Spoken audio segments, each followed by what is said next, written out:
अस्सलामुअलैकुम। आज के इकोनॉमिक और कमोडिटी राउंडअप के साथ मैं हूं आपका होस्ट अली मोहम्मद उस्मानी।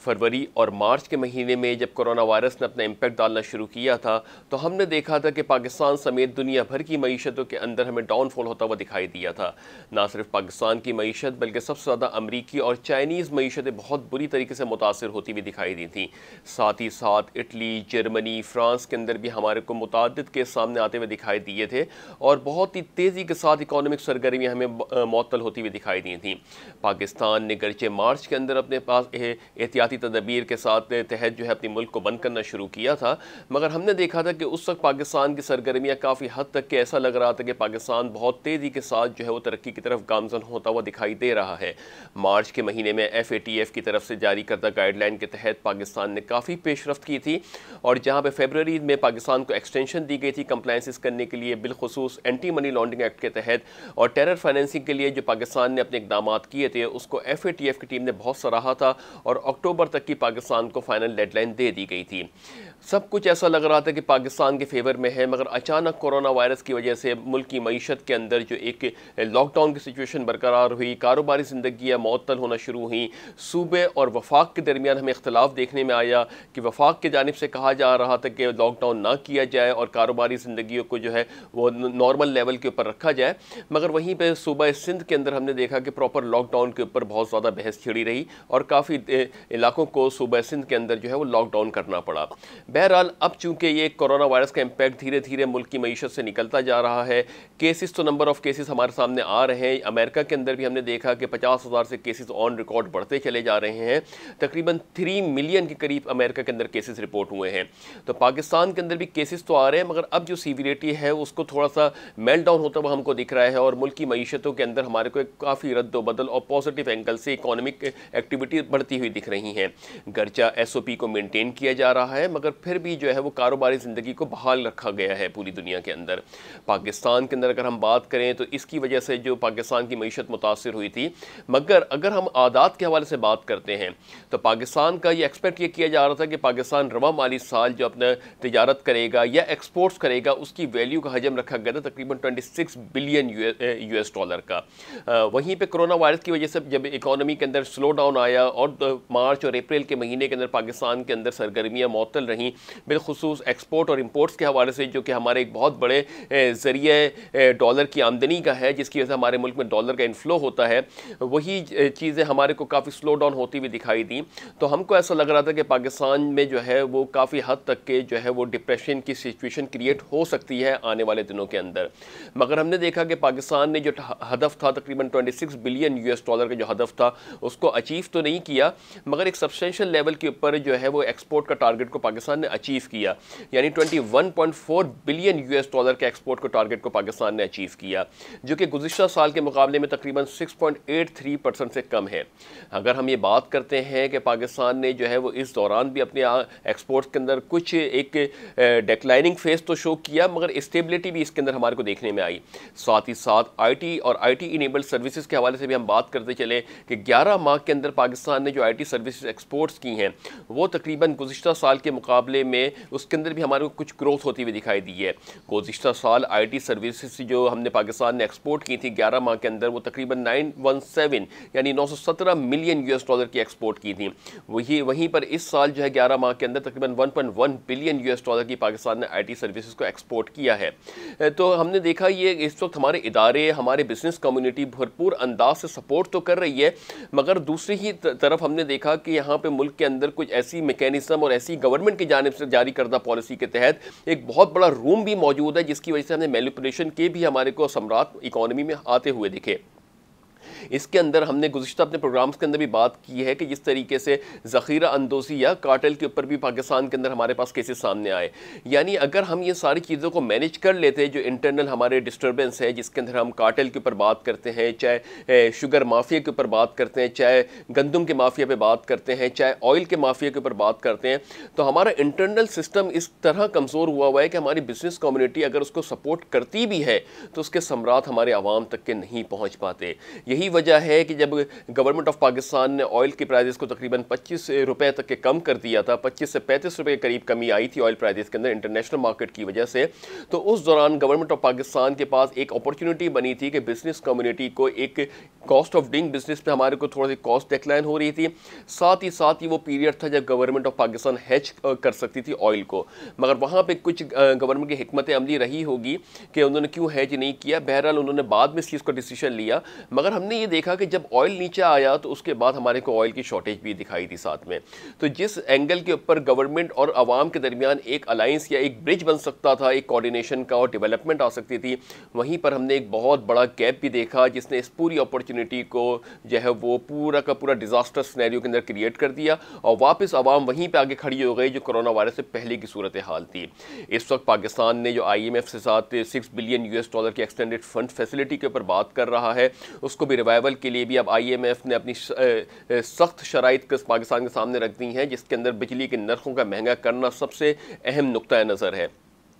उसी के हवाले से हम अगर एक और सेक्टर की बात करते हैं, सीमेंट सेक्टर की। सीमेंट सेक्टर ने जब से कोरोना वायरस का इम्पैक्ट स्टार्ट हुआ था, सीमेंट सेक्टर तकरीबन 3 महीने के बाद जून के अंदर उसने 29.9% की ग्रोथ रिपोर्ट की है, यानी जून के माह के अंदर, जो कि अगर हम इसके ऊपर बात करें तो तकरीबन अगर देखें तो 4.6 मिलियन टन जो है वो सीमेंट जो है वो इसके अंदर सेल हुई है, जो कि गुज़िश्ता साल इस दौरानिए के अंदर 3.5 मिलियन टन के करीब थी। अगर हम डोमेस्टिक सेल की बात करते हैं तो डोमेस्टिक सेल के अंदर भी हमको 19.6% का इजाफा देखने में आया है, जो कि गुज़िश्ता साल 3.2 मिलियन टन से बढ़ के तकरीबन 3.8 मिलियन टन के ऊपर आ गया है। एक्सपोर्ट्स के अंदर भी हमारे को 123% इजाफा देखने में आया है, जो पिछले साल 0.35 मिलियन टन से बढ़ के 0.7 मिलियन टन के ऊपर आ गया है। तो ये सारी पेशरफ्त हमारी इकोनॉमी के अंदर उस वक्त हो रही है जब एक सिस्टम सपोर्ट नहीं कर रहा और एक बिजनेस कम्युनिटी अपने एंड के ऊपर या आवाम अपने एंड के ऊपर जो है वो हाथ पांव मार के और अपनी एक्टिविटीज़ को मूव कर रही है, जिसके नंबर जब रिपोर्ट होते हैं तो उसका बेनिफिट गवर्नमेंट ऑफ पाकिस्तान के पास चला जाता है।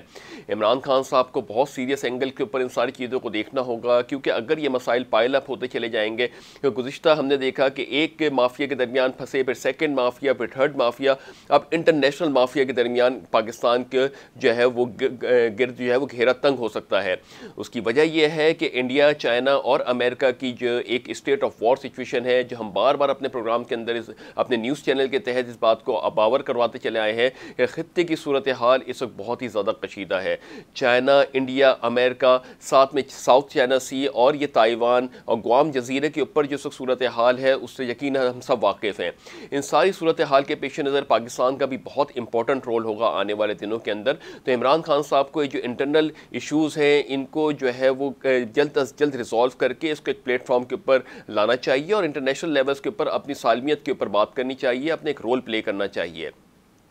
इसी के साथ हम बात करते हैं इंटरनेशनल कमोडिटीज़ के हवाले से। इंटरनेशनल कमोडिटीज़ की मार्केट के अंदर अगर हम बात करें तो क्रूड तकरीबन $0.35 नीचे आने के बाद $40.28 पर बैरल पर ट्रेड हो रहा है। ब्रेंट जो है $0.26 नीचे आने के बाद $42.86 पर बैरल पर ट्रेड हो रहा है।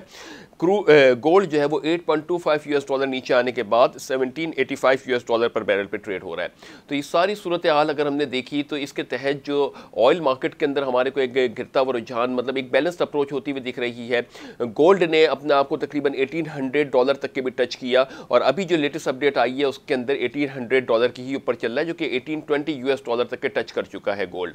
तो ये सूरत हाल गोल्ड की हमारे सामने आई कि गोल्ड के ऊपर एक ऐसा प्रेशर आ रहा था कि हमने अपने नाज़रीन को पहले भी बता चुके हैं, जब भी इंटरनेशनल लेवल्स के ऊपर कोई भी इकोनॉमी के अंदर एक अनसर्टेन सिचुएशन क्रिएट होगी तो ऐसा जो मेटल है जो अपने आप को स्टेबल रखता है या ग्रो करता है वो गोल्ड है। तो इस वक्त हमने गोल्ड की बढ़ती हुई उड़ान को देखा, जो कि 1600-1700 या 1400-1500 डॉलर के ऊपर एक वक्त में चला करता था आज से 5-6 महीने पहले, आज तकरीबन $1800 के ऊपर अपने आप को ट्रेड कर रहा है। ऑल्दो ये $18-20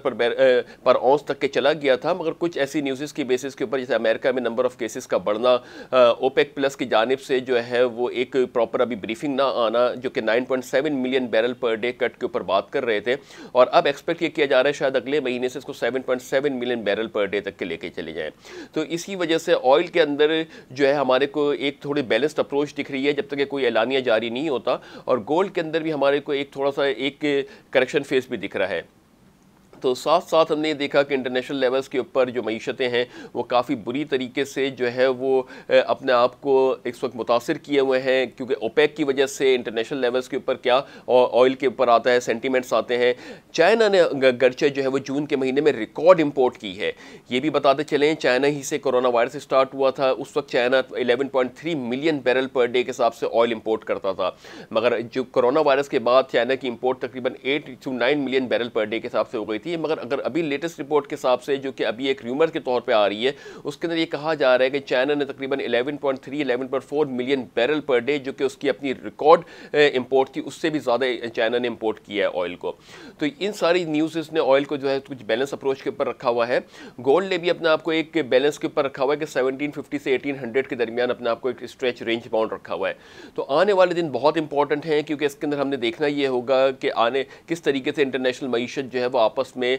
जो है वो कोरोना वायरस से निकलने में कामयाब होती है, और साथ ही साथ जो स्टेट ऑफ वॉर क्रिएट हुई है, जिसके अंदर अमेरिका और चाइना बिलखुसूस इस वॉर के अंदर बिला वास्ते या साथ ही साथ इसके अंदर अपने आप एक किरदार अदा कर रहे हैं। उसमें WHO के साथ अमेरिका की रुकनीत ख़त्म करना, अमेरिका ने उससे अपने आप को विड्रॉ कर लेना, ये भी एक बहुत बड़ा लम्हा फ़िक्र है, क्योंकि अमेरिका एक वक्त में कहता था कि चाइना के ऊपर इंक्वायरी की जाए कि ये कोरोना वायरस की वबा चाइना ने फेंकी है। मगर वहीं पे जब इजलास होता है WHO का, तो उसमें चाइना सबसे पहले इसके ऊपर अपना एक तहफ़्फ़ुज़ात का इजहार करता है, और ये कहता है कि ये पेंडेमिक स्प्रेड आउट हुआ है, इसके ऊपर WHO को एक कमीशन बना के इंक्वायरी करनी चाहिए। और उसके लिए ना सिर्फ इंक्वायरी, बल्कि अमेरिका के बोलने से पहले चाइना ने उसको फंडिंग भी कर दी $2 बिलियन की। ये सारी ऐसी सूरत हाल हुई कि अमेरिका जो है उस वक्त चाइना के खिलाफ जो एक्शन लेना चाहता था, वो चाइना ने खुद ही अपने खिलाफ एक ऐसी चीज़ कर दी कि अगर वो कल्प्रिट है तो वो दुनिया के सामने आ जाएगा। तो इन सारी सूरत हाल के पेश नज़र देखें कि WHO से भी अमेरिका ने अपने आप को विड्रॉ कर लिया है। अब ये सूरत हाल ऐसी क्रिएट होती चली जा रही है कि आने वाले दिन जो है वो ये बताना मुश्किल होगा कि किसके सिमत मूव करेंगे। चाइना अपनी एक स्ट्रेटजिक अलायंस बना रहा है पाकिस्तान के साथ, मिडिल ईस्ट के ममालिक के साथ, यहाँ तक कि इसराइल के साथ भी चाइना ने हाइफा की बंदरगाह के ऊपर अपनी एक कॉन्ट्रैक्ट साइन कर लिया है, जिसकी वजह से अमेरिका के अंदर एक बहुत ही ज़्यादा तहफ़्फ़ुज़ात पाया जा रहा है। तो और वहाँ पे एक बेल्ट रोड का भी चाइना ने इनिशिएट लिया है, जो कि 300 किलोमीटर तक के यूरोप को टच करेगी। तो अमेरिका के हाथ से लगता ऐसा है कि अमेरिका के हाथ से जो है वो गेम निकलता जा रहा है, क्योंकि चाइनीज़ अखबार ने रिपोर्ट किया था, इसराइली अखबार हेरिट्स ने इस बात को रिपोर्ट किया था कि अगर अमेरिका की उजारादारी ख़त्म होती है तो इससे दुनिया ख़त्म नहीं होती। तो इस सारी पेश नज़र हमने देखा कि किस तरीके से अमेरिका की सिचुएशन दुनिया के सामने तब्दील होती जा रही है, किस तरीके से अमेरिका अपने स्टांस दुनिया के सामने बहाल करेगा, किस तरीके से अमेरिका और चाइना के दरमियान रिफ्ट में पाकिस्तान अपना किरदार अदा करेगा। तो इमरान खान साहब को चाहिए कि इसको फॉरवर्ड एंगल के ऊपर देखते हुए आगे एक प्रोएक्टिव मूव के साथ देखें, और ये छोटी छोटी अंदर की एक चपकलिशें हैं पार्टी के अंदर हो, चाहे अपोजिशन की बेसिस के ऊपर हो, इससे कतई नज़र अवाम के मफाद के लिए इमरान खान साहब को काम करना होगा, और उसके बाद पाकिस्तान के लिए सालमियत के लिए इमरान खान साहब को बहुत आगे जाके इस पर सोचना होगा।